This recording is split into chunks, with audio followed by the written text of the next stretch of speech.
Paneel on see, et kui palju me Eesti riiki siis pilve paneme. Paneeli korrastama ja inimeste suhtlust juhtima on palutud Veiko Lember Tallinna TalTechist. Tunneb, kuidas see riigihaldus käib, paremini kui mina kindlasti. Temaga liituvad meil Tarmo Hanga Riigi Infosüsteemi Ameti peaarhitekt. Tunnetada ära sildi järgi RIA tema rinnal. Erik Janson Justiits- ja Digiministeeriumist on riigitehnoloogia juht. Ja neile siis on tulnud, ütleme siis, era- ja akadeemilise sektori poolt kaasa rääkima Kalev Koppel, kes on Staki tegevjuht, ja Ilja Liivenson Tartu Ülikooli teadusarvutuse keskusest ja OpenNode'ist. Ja nüüd ma palukski, et meil on juba, ma ei hakka sisse juhatama rohkem, et Veiko korraldab kõik edasi. Ja. Aitäh. Aitäh, Dan, selle ürituse eest, aitäh kutse eest. Me siis püüame jõuda nüüd selle tõeni, et mis siin hommikupoole avati.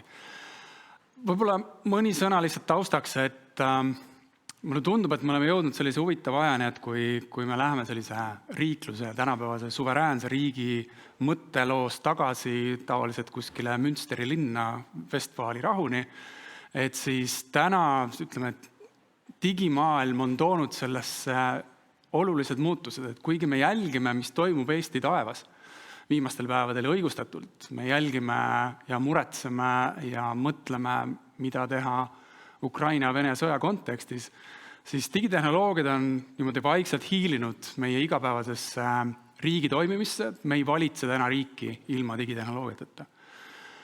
Tavapäraselt suveräänsust me mõistame ju kui riigi õigust, aga eelkõige võimet ja võimekust ise oma asju korraldada ja otsustada, ilma et keegi teine väljaspoolt sinna sekkuks.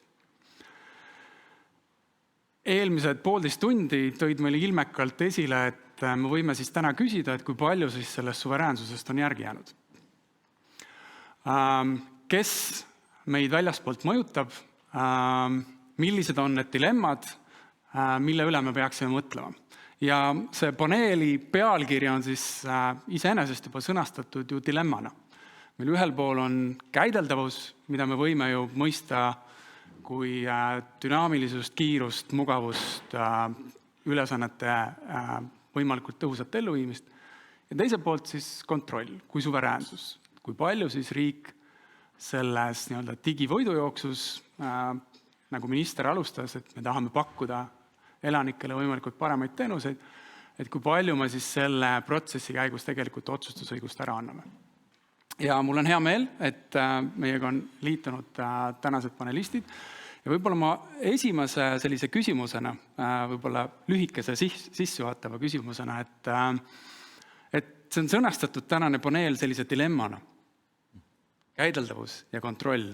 Ja dilemma siis justkui üks välistaks vähemalt osaliselt teise. Et kuidas teie saate sellest dilemmast või sellest konfliktist võib-olla isegi aru, et kuidas teie oma igapäevases töös sellega kokku puutute ja kuidas te peate seda lahendama, et võib-olla me alustame, Tarmo, teist. Okei, aitäh. Et meie vaatleme seda, tähendab, ma isiklikult ei tunneta seda nagu dilemmana, et tegelikult sellel küsimusel on minu meelest mitte eriti keeruline vastus on see, et seda tuleb teadlikult riskide haldamise kaudu juhtida ja tegelikult see võti on selles, et sa pead olema muutustele valdis, ehk siis võimeline kiireteks muutusteks. Ja kui seda nagu eesmärki silmas pidada, siis tõenäoliselt see dilemma kaob ära, ehk siis kas või Big Techi kontekstis, kui üks Big Tech läheb natuke imelikuks, sa pead olema võimeline väga kiiresti valima mõne teise platvormi teenuse pakkuja, olgu siis konkureeriv Jänkistani ettevõte või siis mõni Euroopa ettevõte. Aga see tähendabki seda, et me peame ise oma teenuste pidamises olema tohutult head ja oluliselt paremad kui täna. Et see on võib-olla niisugune kiire vaade asjale. Aitäh. Lähme edasi. Erik. Ja Tarmo andis väga perfektse vastuse, et just nimelt paindlikkus. Millest me ei saa üle ega ümber on muidugi see, et viimase 2-3 aasta sündmused ikkagi on pannud väga suure fookuse ennekõige käideldavuse aspektile. Aga nüüd sellest, et kuidas kogu see privaatsuspool ja kuidas üleüldse saada hakkama, siis tõepoolest paindlikkus, kiire adapteerimisoskus nii praktilises, taktikalistes tegevustes kui ka siis seadusandluses. Seadusandluse muutmine on maailma kõige aeglasem protsess tavaliselt olnud vähemalt. Okei, aga lähme edasi. Tarmo. Aitäh. Käideldus ja kontroll. Et ma arvan, et infosüsteemide arenduses, mis erasektoris tehakse, on see alati nagu kompromiss. Ja seda kompromissi peaaegu alati tehakse. Avalikus sektoris ma arvan, et see on palju nagu rangem ja kontroll tuleneb seadustest ja need tuleb järgida selleks, et kaitsta inimeste põhiõigusi. Aga jaa, kas või see sama ChatGPT või OpenAI teenused, et nende ju ettevõtte sees oli erinevad leerid, et üks oli safety team ja teine oli application team ja nad kogu aeg kaklesid oma vahel. Ja sellest sõltub nagu lõpptulemus. Ja Hilja? Minu vaatenurgast see suveräänsus on selles mõttes tähtis, et meil peab olema võimekus kontrollida supply chain'i ehk siis tarneahelad. Mis tähendab ka seda, et meil peab olema võimalus neid kiiresti muuta. Et see on selles mõttes sarnane sellele, mida Tarmo ütles, et ilmselt terve tarneahela hoida täieliku kontrolli all on kallis, tehtav, aga kallis ja ka see peab olema kõikide teenuste puhul või avaliku sektori poolt pakutud teenuste puhul tehtud või mitte, on poliitikute küsimus. Aga jah, ma ei usu, et see on dilemma, see on nagu tehniline küsimus, kus tõmmata piiri. Aitäh selle sissejuhatuse eest, et lihtsalt ettevaatavalt, et mõne aja pärast me avame siis ka küsimusteks võimaluse auditooriumile. Aga ma nüüd tuleksin tagasi mõne sellise keskse, ütleme, protsessi juurde, millest meil hommikupoolikul oli ka juttu. Et mulle tundub, et me räägime siin võib-olla 3 erinevast tasandist. Et meil üks on indiviid, inimene, tema andmete privaatsus ja muud küsimused. Meil on Eesti riik kui eraldi üksus. Ja siis tegelikult ega Eesti ju ei eksisteeri iseseisvalt. Meil alati see suveräänsus on jagatud.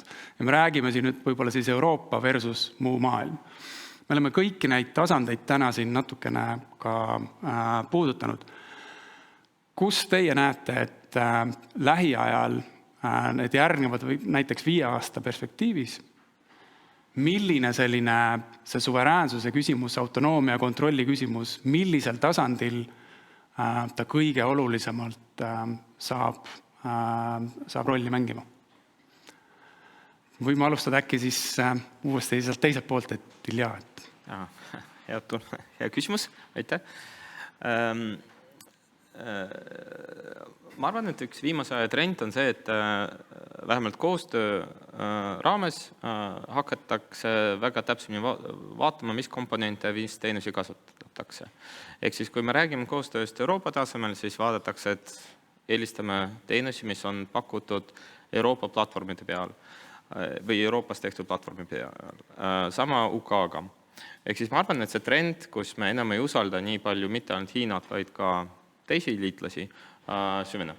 Ja kas on paremaks või halvemaks, kes teab. Aga mul on tunne, et hakatakse rohkem ja rohkem vaatama ja analüüsima, kas me selle tarneahelaga saame lennata edaspidi, süveneb ja sellest ka on teatud otsused, kus investeeritakse rohkem kas oma AI factory ehitamisele või oma inimestes koolitamiseks või siis sisseostmisel kuskilt väljaspoolt. Aitäh, Tarmo. Jaa, minu nimi on Kalev. Vabandust. Andestust. Riiklikul tasandil ma hiljuti lugesin Noah Harari Nexust, et tema rääkis, et küsimus on selles, et milliste teenusepakkujatega globaalses mõttes nagu Eesti ennast pikaajaliselt nagu siduda tahab. Ja tema nagu maalis sellist perspektiivi, et kui täna Ameerika ettevõtted tegutsevad globaalselt, vastus on Hiina, kes arendab enda tehnoloogiaid, et siis tulevik võiks olla midagi sellist, et globaalses mastaabis tekivad nagu sellised digital spheres või siis nagu, kuidas seda tõlkida, et digitaalsed mõjusfäärid või digitaalsed kontinendid või maailmajaod, et üks nendest võiks olla Euroopa, kindlasti on Ameerika, Hiina, Venemaa, võib-olla nad konsolideeruvad ja nende digitaalsete sfääride neid iseloomustabki, nagu need puud siin olid joonistatud ennem eelmises ettekandes, et kuidas väärtuspõhiselt üldse süsteeme nagu ehitatakse, mis mõju on, nad võivad olla väga-väga erinevad oma iseloomult, sealhulgas kõikidel tasanditel, eks ju, see inimõigused, privaatsus ja ka nende süsteemide tehniline ja poliitiline arhitektuur võivad olla täiesti erinevad. Ja siis võib-olla siis siin paneelis, et jätaks selle küsimuse õhku, et mis valikuid teeb Eesti riik, et millise sfääriga tema nagu ühineb. Me sujuvalt liigume riigi esindajateni lähemale, et võib-olla me saame siit jah, et 5 aastat on muidugi pagana lühike aeg, on ju.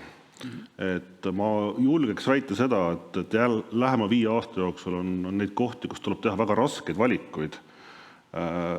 Kindlasti neid tuleb päris palju ja ju puht sellepärast, et palju siis tegelikult neid tehnoloogiaid on, mida naturaalselt arendatakse ainult Euroopas, Ameerika Ühendriikides. Et see 5 aastat on kindlasti nagu raskete valikute aeg.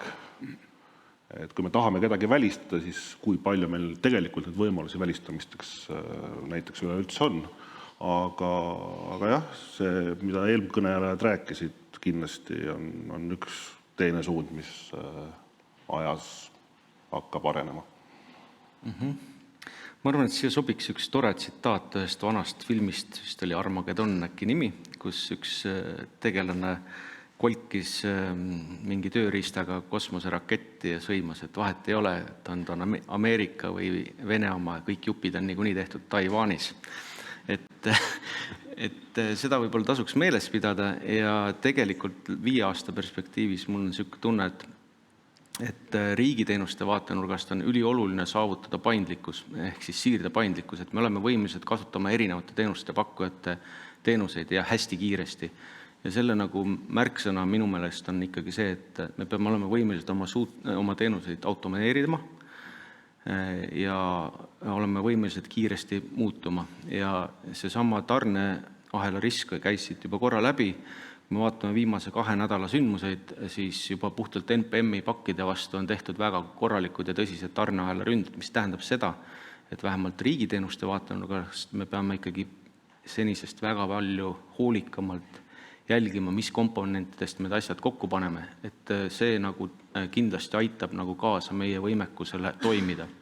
Mis puudutab seda, et kus me käitame teenuseid, et kas me teeme seda kuskil Amazonis, Azuris, mõnes Euroopa Liidu pakkuja pilves, siis tegelikult sellele ma juba vastasin, siirde võimekus. Kui sa ei automeeri oma teenust täna, siis sa istud ikkagi ühes andmekeskuses, mida on väga lihtne paari drooniga pimedaks teha ja sa võid iganes suuri kaitsemehaanikaid üles ehitada, aga kui sul siirdevõimekust ei ole, siis sa oled ikkagi hädas. Niisama lihtne see ongi tegelikult. Aga milline see siirdevõimekus täna Eestis on?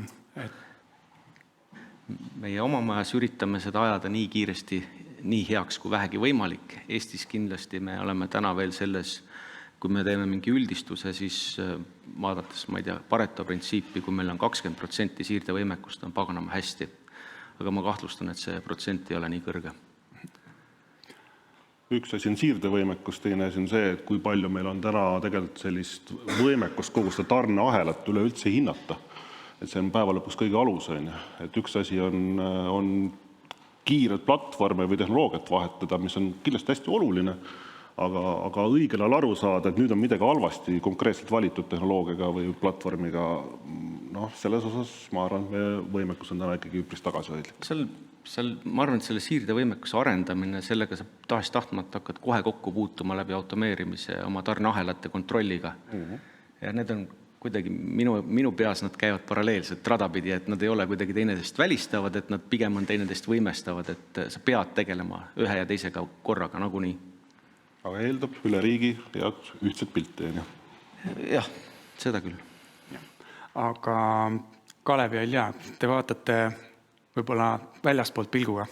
et kuidas te kommenteerite seda sama siirdevõimekuse küsimust ja kas te näete siin võib-olla veel mingisuguseid olulisi võimekusi, millest me peame nende riskide kontekstis mõtlema?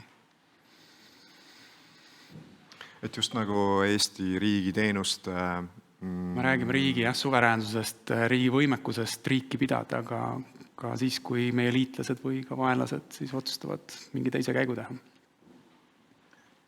Mul isiklikult nagu puudub väga tugev seisukoht selle koha pealt, et kas ta peaks olema Eestis, kas ta peaks olema telemaja keldris või kuskil Euroopa pilveteenuse pakkuja serverites jagatuna. Kuni järgitakse sellist, ma usun, et Eesti riigis on selline väga hea võimekus turvaliselt süsteeme ehitada olemas ja neid reeglid nagu järgitakse. Aga mis tehnilised meetmed selleks on, et ma annan siin pigem eriala ekspertidele sõna, et kuidas seda nagu üles ehitada ja tagada, seda turvaarhitektuuri tekitada ja järjepidevust ja jätkusuutlikkust süsteemide vahel. Üks probleem, mida ma näen, on see, et kui sa paned asju mujale, siis ekspertiis ka tekib ja kasvab seal. Ehk siis tänapäeval Eestis on väga marginaalne hulk andmekeskusi, kus jooksevad näiteks GPU serverid, mis on tähtsad erinevate tehisaru rakenduste jaoks. Ja vastavalt see kompetents, mis on vajalik ka käivitamiseks, rakenduste loomiseks ja nii edasi, on väike. Ta ei ole väga null, aga ta on, ütleme nii, ta võiks olla palju suurem. Ja kui trend on see, et tehisaru lahendused pannakse Mistrali peal, et kasutame hoopis maagiat, mida Mistral teeb või OpenAI, siis kust tekib meil see turg, mis paneb ka meil ehitama mitte päris lõpptarbija rakendusi, kus me sisuliselt saadame teksti kuhugi Ameerikasse, saame tagasi maagia kaudu vastust, et kust tekib see arusaamine, kuidas terve ahel töötab. Et kui me paneme kõik välja, selles mõttes risk on olemas, et meil asjad töötavad, aga me ei tea, miks. Ja ma arvan, et see on risk. Aga siit tegelikult minu jaoks natuke nüüd teadlikult provotseerin, et mõneti meie esimene selline küsimuste-vastuste ring võis välja lugeda, et tegelikult seda dilemmat justkui ei eksisteeri. Et see käideldavus ja kontroll, et see on lahendatav. Siin me jõudsime üsna pea selliste suurte tegelikult küsimusteni, mitte ainult siis ka tehniliste, aga võib-olla ka ja siis tegelikult tänaste tehniliste võimekuste, aga ka siis ütleme ka geopoliitiliste. Et tahaksin korra heita uuesti nagu pilku tulevikku. Et kui reaalseks te peate, et ütleme see protsess, täna see trend kasutada globaalseid platvorme erinevate teenuste puhul on ilmselt üsna vääramatu. Kui reaalseks te peate selliseid stsenaariume, et kui me jätame ekstreemsed olukorrad kõrvale, et midagi juhtub. Ja kui tugevaks te peate siis Eesti võimekust sellele olukorrale reageerida? Ma vastan siis tehnoloogi vaatenurgava. Ma tegelikult on see korduvalt korranud, on see, et minu teada ühtegi 100% töötavat süsteemi ei eksisteeri, mitte ühegi teenusepakkuja juures. Mis tähendab seda, et sa pead oma riske maandama läbi erinevate teenusepakkujate kasutamise. Niisama lihtne ta ongi. Et see, kui sul üks teenusepakkuja ära kukub, sa pead olema võimeline kasutama teist. Ja olukorras, kus me niikuinii globaliseerume ja hakkame tõenäoliselt järjest enam kasutama suurte tehnoloogiaettevõtete teenuseid, selleks, et seal on nagu teine konks, Ilja küll väga tabavalt tõi selle välja, et eks ole, kui me kasutame kellegi AI siis tehnoloogiaid teadmata, mis seal musta kasti kõhus käib, et äkki me kaotame midagi, et seal on see tasakaalupunkti leidmine on hästi keeruline, aga mul on niisugune, vähemalt minu kõhutunne ütleb seda, et võib-olla me ei peaks minema sinnamaani, et me hakkame ise klopsima graafikaprotsessoritega kokku AI võimelisi serverifarme koha peal. Võib-olla me peaksime seadma just fookuse sellele, et saada aru, kuidas ta toimib, valitud mingisugune AI klotsikene ja kuidas sellest nagu maksimaalne kasu lõpptarbijale, olgu ta siis kodanik, ettevõtja või riik, kuidas sellest nagu maksimaalne kasu kätte saada. Et ega kui me teeme tagasipõika ajalukku, eks ole, kui me leiutasime piiratud ressursside tingimustes riigisektoris XD kui teenuse, siis ma mäletan suurepäraselt seda aega, kui XD inimesed käisid oma toodet müümas ukselt uksele riigiasutustes, siis ma vaatasin, millega te tegelete, vennad, meil on siin Enterprise Service Bus olemas, et miks te uuesti leiutate asju. Täna ma vaatan seda, et see oli nagu ülimalt õnnelik asjade kokkusattumus, et me valisime just sellised tehnoloogiatükid, et me saaksime nagu võimalikult efektiivselt asja ajada. Ja ega meil see tänane AI ja pilveteenuste kasutamine on üpris sarnane ülesanne, et me peame nagu tõsiselt vaatama seda, et mida me teeme ise ja mida me oskame nagu maksimaalselt taaskasutada või ära kasutada õigemini, mitte taaskasutada. Et see on nagu see võtmekoht ja mulle nagu hullult meeldivad nutikad lahendused, ehk siis võimekus ära kasutada maksimaalselt neid ressursse ilma ise nagu rumalat tööd topeldamata. Perfektne. Vabandust. Kas keegi soovib lisada sellele? Aga ma lisaks omalt poolt veel seda, et ega me selle globaliseerumise või suurte teenuse pakkujate aina suuremasse võimekusse, ega me selle vastu ei saa. Ja võimalik, et kunagi tekib mingisugune muu trend, aga täna see trend selline on. Ma üldse ei alahindaks seda, et meie enda võimekust neid suuri teenusepakkujaid ise mõjutada meile sobilikes suundades. Ja ma ei taha öelda seda, et nüüd Euroopa peaks hakkama mingit massiivset ja kohmakat regulatsiooni tegema, aga meil on ka mõned edulood olemas sellest, kuidas sellise sama suurusega samas piirkonnas asuvad riigid suudavad näiteks Microsofti litsenseerimispoliitikat muuta. Head näited olemas. Eesti eestvedamisel on Microsoft muutmas oma pilveteenuste litsenseerimist just selle jaoks, et riigid saaksid näiteks, nii-öelda riik saaks ise olla just kui nagu distribuutor. Et kui meil on sama meelseid, sama probleemiga riike samas suuruses, ma rõhutan ka samas suuruses, sest et me tihti peale lähme võrdlema ennast vastu riike, kes on meist 6, 7, 8 korda suuremad. Meil on natuke teised probleemid tihti peale, et meil on see võimalus olemas. Et need väga suured, nad tegelevad täna jätkuvalt paberilt PDF-ide digitaliseerimisega. Ja paberi digitaliseerimisega, me tegeleme hoopis teistsuguste probleemidega. Et jah, täpselt, et suured riigid digitaliseerivad oma paberiprotsesse. Me vaatame asjadele hoopis teistpidi juba otsa viimast 20 aastat. Et paber ei ole enam teema eriti, paberiprotsessid. Ilja, Kalev, soovite? Ma arvan, siin on väike erinevus, väike segadus ka natuke sellest, kui me räägime suveräänsusest, sest iseenesest saab ehitada lahendust, mis on mõeldud avaliku sektori jaoks ja see iseenesest oleks üsna ühe riigi sees. Aga kui me räägime teenustest, mis on mõeldud tervele kodanikutele, neid on palju rohkem kui riigi infosüsteeme. Ja koormus ka on suurem, ehk siis näiteks teha ChatGPT-laadse süsteemi, mis on mõeldud kõikide koolilaste poolt tarbimiseks, eeldab päris suur investeeringut. Ehk siis siin on küsimus, et Eesti turul lihtsalt kedagi pole, kes pakuks seda. Ja siit ka tuleb võib-olla küsimus, et mida siis ehitada, kus on vaja võib-olla suuremat suveräänsust, suveräänsust või kontrolli. Ja kus on sisuliselt ainus võimalus on poliitika tegemine. Ja loomulikult, mida rohkem riike ütlevad sama asja, seda suuremat tõenäosusega firmad hakkavad kuulama. Et ma ei kujuta ette, et Eesti hakkab väga midagi ette kirjutama Google'ile või Azure'ile. Reaalselt paberi peal võib olla jah, aga siis tulemus võib olla teistsugune. Me ei suuda ka väga tagada, et see, mis on paberi peal, on reaalselt tehtud. Kalev, soovid lisada?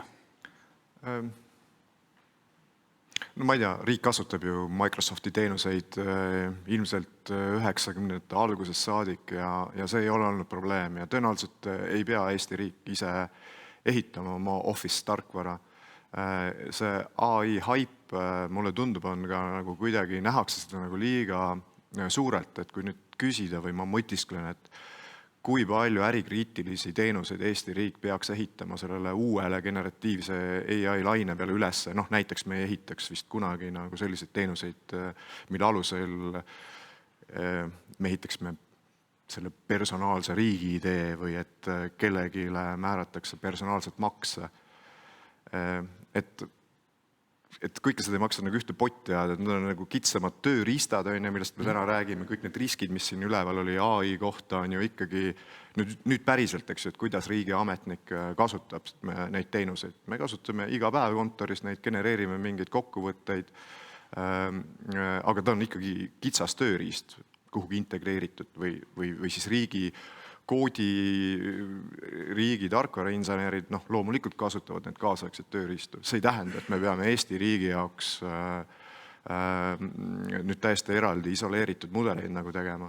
Ja siis teine mõte, mis mul oli, et minu arust üldse kogu see LLM-ide ja suurte keelemudelite tehnoloogia on täna nagu kuidagi, kui siin Mart Saarma ütles, et me ei jõua kunagi järgi inimajule, eks ju, selle tehisintellekti võimekus ei jõua kunagi sinna maani. Siis võib-olla see tehnoloogia on täna nagu selline rajus teismeeas, kui võrrelda nagu inimesega, et ta on väga intelligentne, tohutu energiaga, kontrollimatu. Paraku ta on treenitud ju vist kogu inimkogemuse andmete peal, kui need keelemudelid, need talliid ja nad on ju ikkagi ka see siivutu materjal jäeti sinna kõik teadlikult sisse argumendiga, et see kõik kirjeldab meie inimkogemust, et meil on suurem, taheti võimalikult palju treeningandmeid, nende välistamine või väljafiltreerimine oleks tähendanud suurest osast kallist treeningandmestikust loobumist.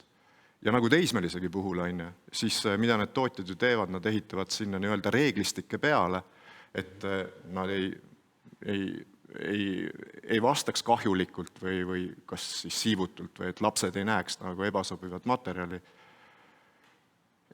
Ja nüüd, eks ju, teades, et seal tuumas on kogu inimkogemus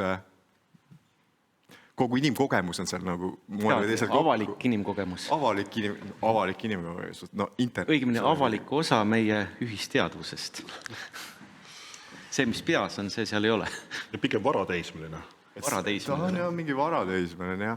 Aga kindlasti teismelisega võib tuua ka teise võrdluse, et ta läheb ikkagi öösel külmkapi juurde ja sööb ka väga palju. Aga minu nagu jutu mõte oli nagu see, et kui nüüd kitsamalt vaadata neid tehnoloogiaid, et nende kasutamine on ikkagi riigi kriitiliste äriprotsesside arendamiseks pigem piiratud ja jääbki piiratuks tavalised infootsingud, tavalised tööriistad, et me ei ehita oma riiki üles tehisintellekti peale ja ei anna talle nagu ohjasid üle. Ma olen väga nõus sellega selles mõttes, et ta nagu meenutab natukene seda probleemi, et kui sul on käes haamer, siis kõik asjad tunduvad naeltena. Et tegelikult meil on haamer ja see sobib ainult naelte jaoks, kruvide jaoks mitte. Et see nagu sobiks seal hästi nagu kõrvale ja neid suuri haipe on käinud ennemgi, .NET-i mull, kõik muud säärased asjad, et nad tulevad lainena ära ja siis käib stabiliseerumisprotsess ja meie nagu nutikuse või väljakutse on see, et kui palju ja mis kohas me seda asja hakkame kasutama AI konteksti konkreetsemalt ja kindlasti ta on tohutult abiks asi mingisuguste suurte andmehulkade läbi hekseldamiseks, sealt võib-olla mingisuguste ettepanekute tegemiseks, aga otsuse peab ikkagi selle koha peal võib-olla siiski tegema täna veel inimene olukorras, kus me tegelikult väga täpselt ei tea, kuidas need ettepanekud sünnivad, et seda mehaanikat me veel ei tunne, seda me õpime tundma. Meil on oma majas selleks väga head inimesed olemas, kes selle uurimisega tegelevad. Pluss veel see ka, et mis see andmekvaliteet meil täna on, et ega ju kõikide nende tehisintellektide ja asjade rakendamiseks ikkagi on väga palju eelduseid. Need eeldused meil on täidetud nagu ainult osaliselt. Et jah, ja paneb selle haibiga otsa, siis ega siit nagu esialgu ei näe, et oleks nagu väga nagu suurt praktilist väärtust. Aga kasutan kõiki neid AI vahendeid ise ka igapäevaselt.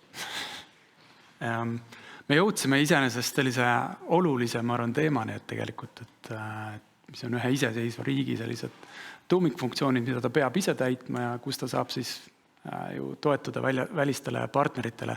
Ja tegelikult, mis tehnoloogia ju teeb, on see, et ta võimaldab justkui meil ümber mõelda võib-olla neid tegevusi, mida me siiamaani pidasime riigile ainuomaseks tegevuseks ja me saame hoopis võib-olla siis läbi selle kaasata erapartnerid. Aga ma arvan, mulle tundub, et me jõudsime teatava konsensuseni, et siin on mingid piirid ees, kuigi just eelmine nädal tuli uudis, et Albaania valitsus otsustas riigiametnikud riigihangete protsessist välja võtta. Ehk siis näis, kuidas sellega asendada siis AI agentidega, et siis näis, kuidas nende see eksperiment läheb. Aga võib-olla me oleme jõudnud olukord või kohta, kus me võiksime avada siis küsimuste võimalusega auditooriumile. Et kas kellelgi juba pakitseb mõni küsimus?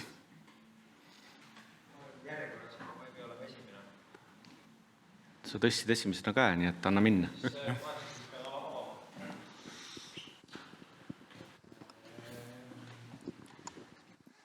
Seesamune paindlikkus. See XT alguse lugu oli väga tore. Mingid hullud matemaatikud ja mingid tüübid mõtlesid, et teeks teistmoodi, aga Enterprise Service Bus oli olemas. Kas täna saaks teha niimoodi või? Kas täna saaks tulla mingit täiesti uue lahendusega ja kas keegi kuulaks ka või ostetaks ikkagi Microsofti lõpuks? Tead, mul lihtsalt selle vestluse käigus, ma proovin vastata niipidi, et selle vestluse käigus mulle millegipärast kargas pähe piirangute teooria. Ja lihtsalt selles kontekstis, et jah, saab. Võimalik, et meil ei ole veel piisavalt palju piiranguid selleks, et hakata päriselt mõtlema. Ressursipiiranguid näiteks. Saad aru? Ega me XT leiutasime mitte sellepärast, et ESP-st paremat asja teha, vaid me leiutasime ta sellepärast, et ei olnud raha ja meil oli vaja tegelikult ülesanne ära täita. Ja mul on niisugune tunne, et need asjad nagu kombinatoorikas tekitavad innovatsiooni. Kui on liiga palju pappi, siis sa lihtsalt magad selle papi õnniku otsas. Ja, aga nüüd on küsimus, et kui meil on nagu see, ütleme, kui me peaksime nentima, et kogu see suveräänsuse teema ja peaks hakkama võtma jalad istmiku alt välja ja hakkama mingit tööd tegema Euroopas laiemalt, ma ei taha öelda Eestis, ma olen ka Eestiga väga rahul ja väga tänulik Eesti üle, et kas nagu see raha puudus, aga oht mingisugusele tehnoloogilisele sõltuvusele kunagi tulevikus, mis võib tähendada, et me anname kogu raha riigist ära. Kas see on piisav põhjus, et üritada mingit innovatsiooni teha? Ma tahaks innovatsiooni üritada kogu aeg teha. Suurepärane. Võtame siis, et vastus on jaa, eks ole? Jah, vastus on jah. Eerikul läks nägu imelikuks. No selleks täiesti nõus, aga teisest küljest, et selleks, et innovatsiooni teha, rahapuudus on väga hea asi alati. Mulle see rahapuudus on alati meeldinud. Siis hakkavad asjad juhtuma. Aga meie jaoks võib-olla olulisem on tõesti see, et kuidas raha kusagilt juurde ei tule. Ja kuidas tekitada nüüd see olukord, et meil tegelikult ka selle innovatsiooni tegemiseks rohkem vahendeid tekiks. See ei ole see, et kusagilt nüüd saaks raha juurde, vaid päriselt me vaatame seda riiki selliselt, et kuidas seda tänast taristut muuta kompaktsemaks selleks, et meil oleks raha rohkem tegelikult. Võib-olla innovatsiooni kontekstis ja AI-ga sobib hästi kokku see, et me oleme täna jõudnud tegelikult sellisesse nagu kurb naljakasse olukorda, kus me käime koosolekutel, laseme AI-l teha koosolekute kokkuvõtted, siis laseme AI-l teha sellest presentatsioonid, läheme järgmistele koosolekutele. Millega me tegeleme täpsemalt? Kas meil nagu päriselt on vaja teha seda, et me genereerime asju ilma võib-olla sellesse sügavalt süübimata ja siis läheme nende genereeritud asjadega uusi asju genereerima. Et see tundub nagu selline kaose masin, mis mingil hetkel jookseb laiali. Supp laheneb pidevalt. Supp laheneb, jah. Et me peame võib-olla, see tõeline innovatsioon võib-olla seisnebki selles, et need tänased asjad, AI, abimehed, võib-olla me peame mingisuguse asju hakkama fundamentaalselt hoopis teistmoodi tegema. Et see, et me elame mingite PowerPointide turjal, mille on kokku ehitanud AI meie võib-olla puudulike sõnumite peale, et võib-olla me peame sammu tagasi astuma ja vaatame sellele asjale otsa, et mis probleemi me tegelikult lahendame. Annan sõna üle, muidu ma räägin eetri täis. Ma selles mõttes olen osaliselt nõus, osaliselt mitte. See teema, et hea, kui raha pole, on minu arust, võivad olla erinevad arvamused selle kohta. Mõistan sind. Jah, et tänapäeval, kui sul raha pole ja su spetsialist ostetakse üle, siis on muidugi väga tore midagi teha. Aga ma arvan, et see point, et näiteks, see on võib-olla natuke tehnilisem kommentaar, aga Iseenesest ChatGPT või sellist chatbotid on mõeldud selleks, et neid tarbiks inimene.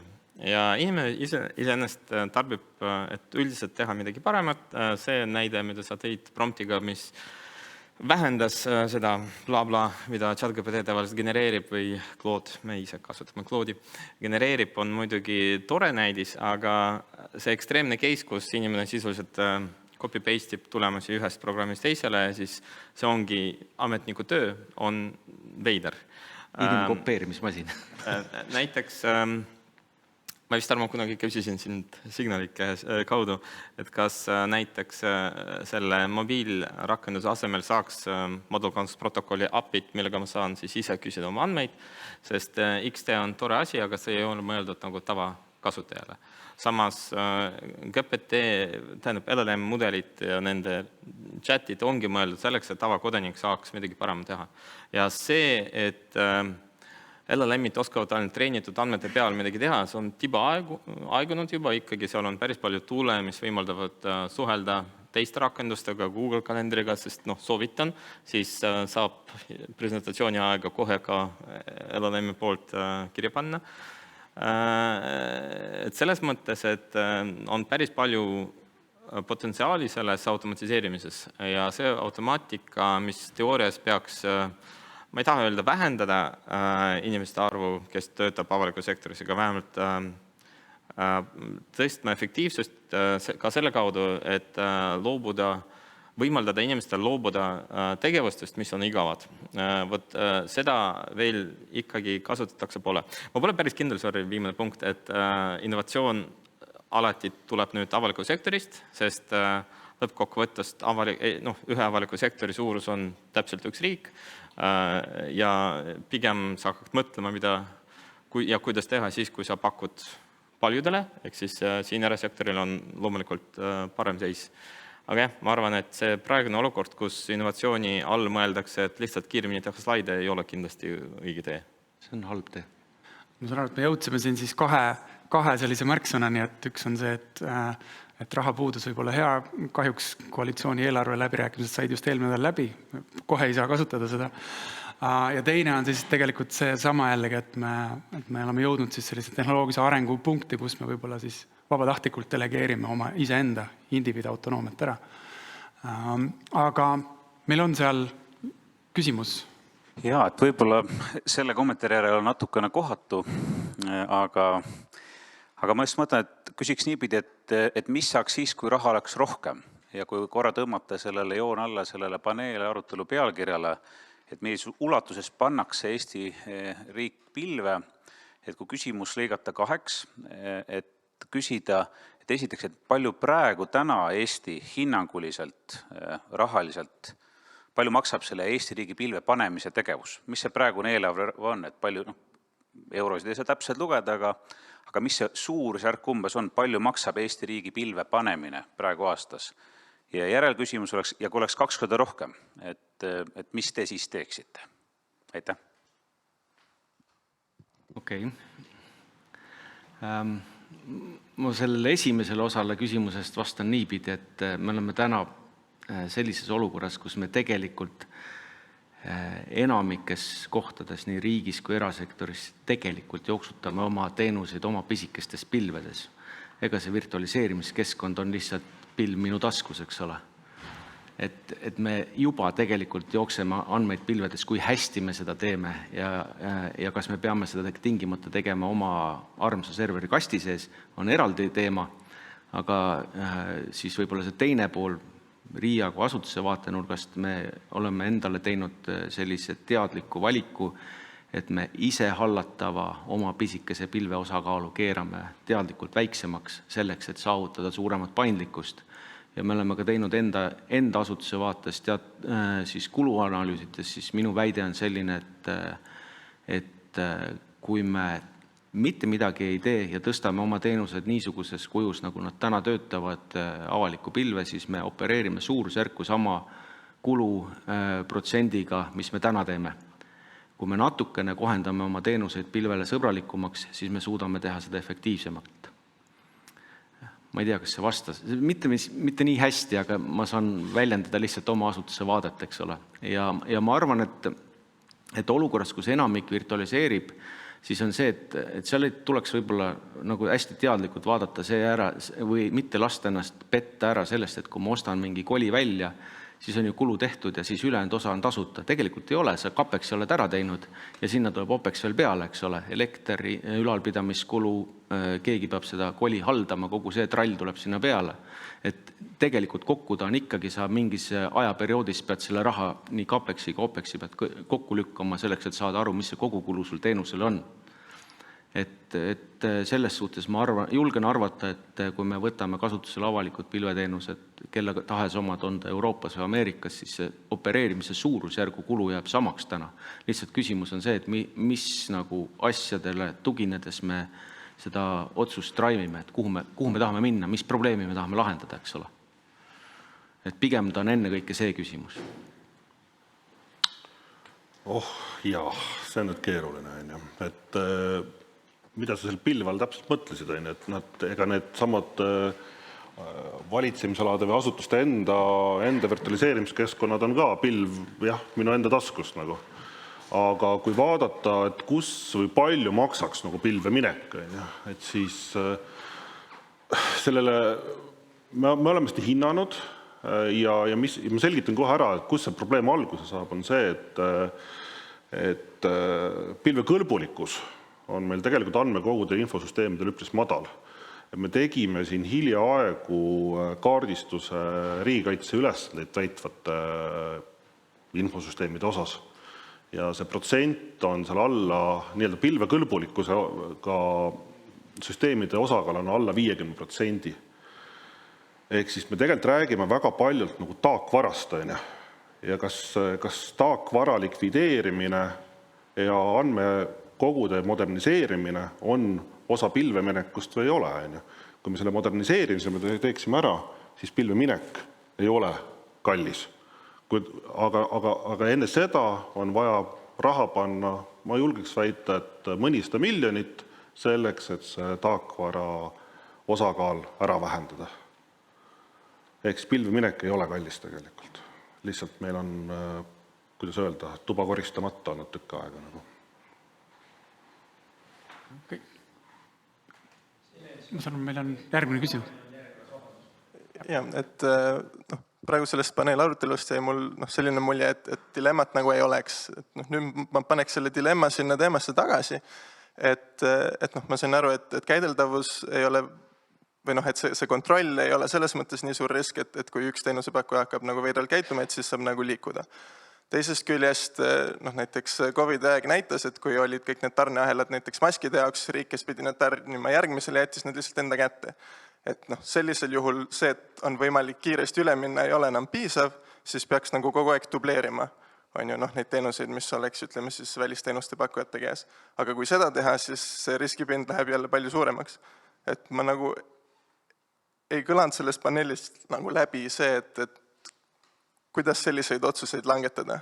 Et praegu ei nagu mulje, et käideldavusega saab tegelikult kõik hästi olla, kontrolliga ka, aga mulle pigem jääb nagu selline mulje, et nii käideldavus kui kontroll on selle minu näite puhul põhimõtteliselt mõlemad kadunud. Et kuidas seda nagu lahendada?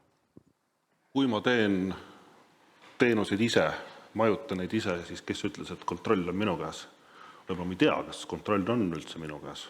Et kes ütles seda, et see on, et ise tegemine on kusagilt otsast parem ja ma suudan seda paremini teha. Et olen suhteliselt lähedalt olnud seotud ühe globaalse pilveteenuse tulekuga Eestisse ja võin küll öelda, et see, kuidas nemad suhtuvad kogu füüsilisse kui küberturvalisusesse, et meil on see palju õppida. Ma ei tahaks öelda, et see erinevus oleks nagu tohutu ja drastiline, aga seal on erinevus on nagu väga suur. Lihtne näide on, et meie riigi suurematel IT-majadel, et kui suured need küberturvalisuse või turvalisusest vastutavad meeskonnad on, et me räägime siin mõnel juhul 10-20 inimesest, jätame Riia praegu välja, et Riia, kes teeb keskselt väga paljust asju. Et see keskmine infoturbemeeskonna suurus, hea on, kui on 10-20 inimest. siis on väga hästi. Paneme sinna kõrvale globaalsed teenusepakkujad, et infoturbemeeskonnad ei ole 10-20 inimesed. Mõõdetakse sadades või tuhandetes. Ehk siis ma arvan, et seal teenusel ja teenusel on ka vahe sees. Et me võime paranoilised olla, aga nad tegelikult teevad ka asju oluliselt kõrgema kvaliteediga tihtipeale. Ja meil tasub olla ka võib-olla selle ise tegemise vaates ka oluliselt enesekriitilisem. Aitäh! Aitäh ka minu poolt põneva arutelu eest. Ma kohe tunnistan, et ma olen võhik antud teemal.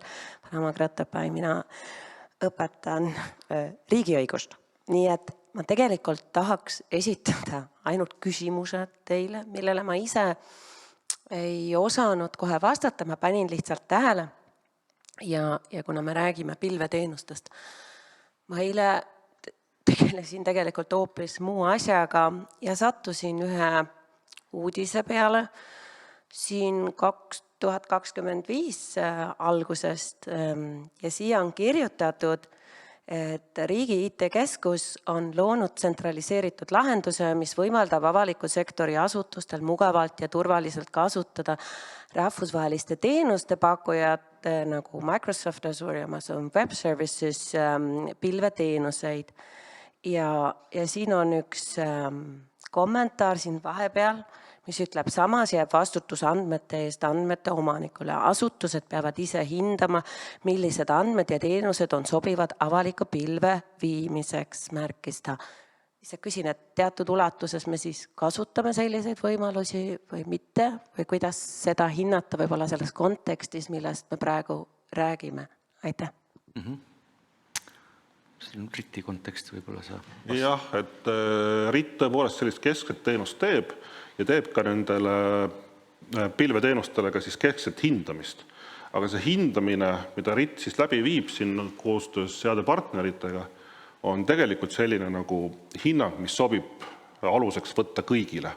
Kui me paneme nüüd konteksti, et mõnel asutusel, mõnel valitsemisalal on nendeks andmeteks näiteks fakt, et 9-aastane Toomas, mis diagnoos tal on, versus teisel valitsemisalal või teisel asutusel on AK informatsioon, mis piltlikult mingis hetkes muutub võib-olla ministri jutupunktideks, nagu kaks täiesti erinevat andmestikku, mis sisuliselt tähendab seda, et ikkagi see andmete omanik peab ise hindama, mis andmed tal on, mida nad üht või teistpidi vaadates siis tegelikult tervikuna nagu kokku annavad. Võib-olla täiendan niipidi, et see pigem on oluline on see, et mis tahes asutus kasutab keskset teenust RIT-i poolt vahendatavat, on ta siis Microsofti või Amazoni teenus.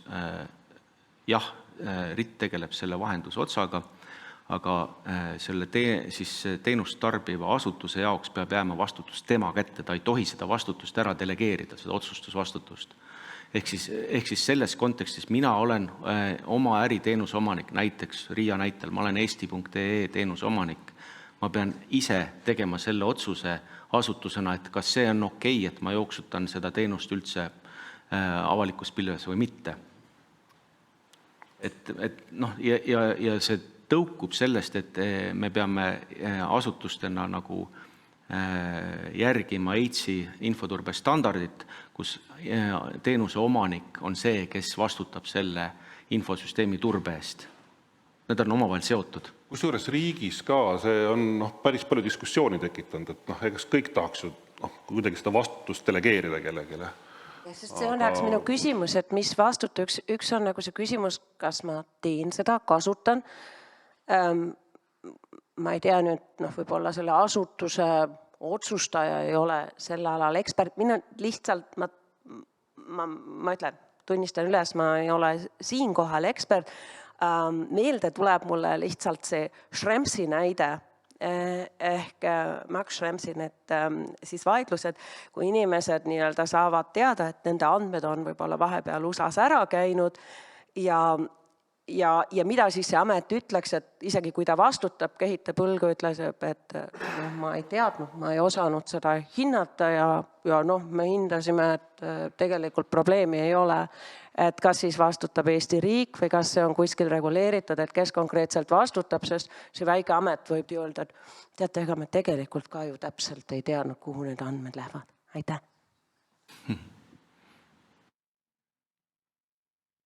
Soovite peegeldada vastu? No ma kordan täpselt sama oma mõtet, et see sama nagu dilemma ongi see, et kui see väike amet ütleb, et aga ma ei teadnud, kuhu need andmed lähevad, siis tekib tegelikult minul peas tekib järgmine küsimus, oota, aga sa ei tunnegi oma infosüsteemi siis või? Sa ei saagi aru, mis su infosüsteemis toimub. Siis me oleme veel samm madalamas otsustuskohas, et kui sa ei tunne oma infosüsteemi, ei saa aru, mis see infosüsteem teeb, siis ma ei tea, võib-olla sa ei peaks seda pidama. Väga nagu brutaalne. Ja väga paljud need riskihinnangud tegelikult on ikkagi äririski hindamine, et mis äriomanik sa oled, kui sa ei oska oma äririski hinnata.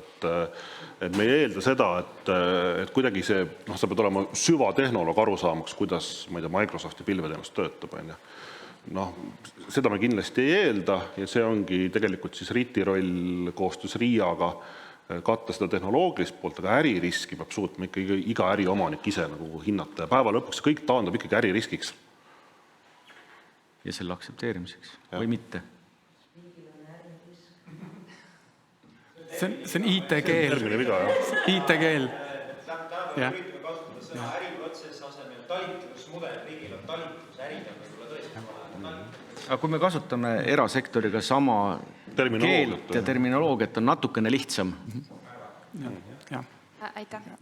Mikrofoni minu käes, et see on natukene sama küsimus, et ma enne ütlen, kus ma töötan, siis te saate aru, miks ma seda küsin, et Pliirivaja õiguskantsleri juures töötan, et meie ülesanne, see kõige tähtsam ja kõik lähtub sellest, on põhiõiguste kaitse, et vaadata ka andmed, infotehnoloogia, tehisintellekt, et kuidas see kõik sobitub meie põhiseadusesse, põhiõiguste kaitsesse. Ja üks probleem, millega me kokku puutume, et ükskõik kui palju me ennast harime infotehnoloogia osas, kui me lähme näiteks kontrollkäigule, tahame vaadata, et kas andmeid, isikuandmeid kaitstakse nii, nagu põhiseaduse nõuab, väga sageli puutume sellega kokku, et IT-inimesed ütlevad, see on nii keeruline, või siis, et seda ei saagi teha, selle jaoks ei ole raha. Ja disainimaailmas samamoodi me järjest rohkem tunneme seda, et me peame ise küsima neid küsimusi, et saada vastus, et kuidas need infotehnoloogilised lahendused oleksid kooskõlas põhiõigustega. Minu küsimus on see, et me põhiõiguste kohta täna te olete natuke maininud, et tegelikult see on see kõige tähtsam raam, et innovatsiooni me ju võime teha Eesti Vabariigis, aga põhiõigusi me peame kaitsma, et see on põhiseaduse poolt meile ette pandud kohustus. Et ja mulle tundub, et see lahendus on kuskil seal, et juristid ikkagi teavad infotehnoloogia kohta, et me ei ole täiesti rumalad, aga et ka see infotehnoloogia pool tegelikult tunneb põhiõiguste sisu. Ja eriti nagu see infotehnoloogia pool, kes töötab riigisüsteemis, et kui hea see teadlikkus on täna, et enne kui me hakkame üldse mõtlema tehisintellekti peale, et võib-olla on mingid tehisintellekti ma ei tea, kas selle hariduse toomis iganes, mida me ei peakski tegema, sest et nii ei ole teatud aspekt põhiõigustes kaitstud, et võib-olla on ka nagu mingid asjad lihtsalt, see vastus on seal, et me ei tee seda, sest me ei saa seda teha. Aitäh. Ma kasutan võimalust ise vastata, kui on võimalus. Ma olen küll siin publikus, aga Gert Auväärt, RIA samamoodi. Et tegelikult vastan ka eelmisele küsimusele. RIA küberturvalisuskeskuse pool on nüüd viimased 3 aastat hästi aktiivselt tegelenud Eesti keskkonna fookusega kriitilisel taristul ehk elutähtsa teenuse osutajad. Me turvatestime neid, me teeme neile koolitusi, me kohtume nendega. Osad nendest on suurettevõtted, osad on väiksemad. Ja just see väikest element kumas siit eelmisest läbi ja tegelikult kogu see pilve arutelu, see on küsimus, mida me praegu adresseerime, ei ole tehnoloogiline, vaid on psühholoogiline. Ja see arusaam, et kas sa teed midagi ja mille eest sa vastutad, on samamoodi psühholoogiline. Kõigil nendel kohtumistel asutuste juhtidega, on meie üks esimesi küsimusi, et kes on teil määratud infoturbejuhiks asutuses. Ja et me ei räägi IT-juhist, IT-juht on eraldi, et kes on infoturbejuht ja ülitihti on see vastus, et meil ei ole seda, et me ei tegele sellega. See tegelikult tähendab otseselt üheselt, et asutuse juht vastutab. Kui ta ei ole seda vastutust delegeerinud kellegile, kui ta ei ole neid ülesandeid jaganud, siis ta on võtnud teadliku otsuse, et tema vastutab kogu selle asja eest, samamoodi nagu koristusteenuse eest, turvateenuse eest, vooluteenuse eest, kõige muu eest, et infoturve on üks nendest elementidest. Nüüd see andmete ja põhiõiguste küsimus siin juures on sama vastutus, mis sul on asutuse juhina ka selle paberkapi ja selle paberkartoteegiga. Et minu küsimus vastu on alati see, et kuidas sa tagad, et keegi ei lähe sinna ruumi, ei ava seda sahtlit, ei võta seda kladet, ei tee koopiat sellest paberist, ei pane seda tagasi. Et täpselt see sama analoogmaailma vastutus ei kao mitte kuskile digimaailmas. Et see, kas me nüüd teeme seda oma serveris, me teeme seda pilves, seal lisandub üks uus risk, mis on kontrollitav digitaalselt. Seal alati on digital trace, seal alati jääb see biti ja baidi jälg, kes vaatas, millal vaatas, miks vaatas, kas tal oli selleks õiguslik alus. Ja selleks on Eestis institutsioonid, nagu ka teie oma, kes saavad seda kontrolli teostada, kas sul oli see õiguslik alus, et vaadata neid asju. Kui ei olnud, siis on juba eraldi menetlused, protsessid, et see on minu kiire vastus, aitäh. Kas panelistid... veel, et põhiõiguste kaitse absoluutselt kõige olulisem teema. Nüüd, kas juristid oskavad küsida, siis need juristid, kellega ma olen viimased aastad kokku puutunud, minu meelest juristid oskavad väga õigeid küsimusi küsida. Ja juristid on muutunud Eestis uskumatult nagu tehnoloogia teadlikuks. Päriselt, see on väga kõva saavutus. Kas tehnoloogia inimesed tunnevad põhiõiguseid? Siin ma ütleks, et kindlasti on arenguruumi oluliselt rohkem kui juristidel tehnoloogia õppimisel. Võib-olla, kuna aeg nüüd surub peale, me oleme jõudnud märkamatult selle paneeli lõppu, et kas panelistidel on üks viimane lause, mõte, kiire, mida me peaksime sellest diskussioonist täna kaasa võtma? Mis on teil mõni soovitus Eestile, on teil mõni soovitus TAN-i komisjonile? Üks kiire mõte siia lõpetuseks. Ma olen alati seda mentaliteeti olnud, et meil on alati valida kas pool tühja või pool täis klaasi peal. Ja ma olen paadunud pool täis klaasi usku ja seetõttu ma küsin alati küsimuse, et kui meil on mingi probleem, siis kuidas me saame seda probleemi lahendada? Me ei tohiks keskenduda sellele, et miks me ei tohiks seda lahendada. Mis viisid on probleemi lahendamiseks? See on oluline küsimus. Kui seda hoida kuskil kuklas, siis tuleb innovatsioon ja tulevad toetavad tegevused sappa ilusti. Ma lisaks omalt poolt, et ma ei tea, mis see võluvits olema peaks, aga kui saaks kogu sellel AI haibil kuidagi nagu jalgadest kinni, ei saa, kahju. Olevil, jah, soovite ka? No minu mõtte otsast on nagu ikkagi, et investeerida rohkem teadusarendusse, haridusse, teadlikkuse kasvu ja siis võib-olla saab sellel jalgadest kinni sellel haibil. Ma tegelikult tahtsin sama öelda, et see teadlikkuse ja kompetentsi kasvatamine võimaldab mitte niivõrd haibist kinni hoida, vaid targemini rakendada tehnoloogiat, mis juba on või tulevad ja võib-olla saavutada efektiivsema trade-offi nende kahe omaduste vahel. TAN, alustasid oma ettekannet tõdemusega, et null riski ei saa olla. Ma siis lõpetaksin sellega, et ei saa olla ka täielist suveräänsust. Suveräänsus on alati miski, mis on jagatud. Ja mulle tundub, et see sama diskussioon ja kogu see teemapüstitus, võib-olla mis me võiksime siit siis kaasa võtta, on see, et kuna lihtsalt me elame digiajastul, siis see sunnib meid ka suveräänsusega kaasavaid dilemmasid võib-olla ümber mõtestama ja mõned küsimused ümber küsima. Ja ma loodan, et siis tänane paneel seal andis oma väikse panuse, aga tagasi sulle, Dan. Suur tänu, täname palun paneliste ja moderaatorit.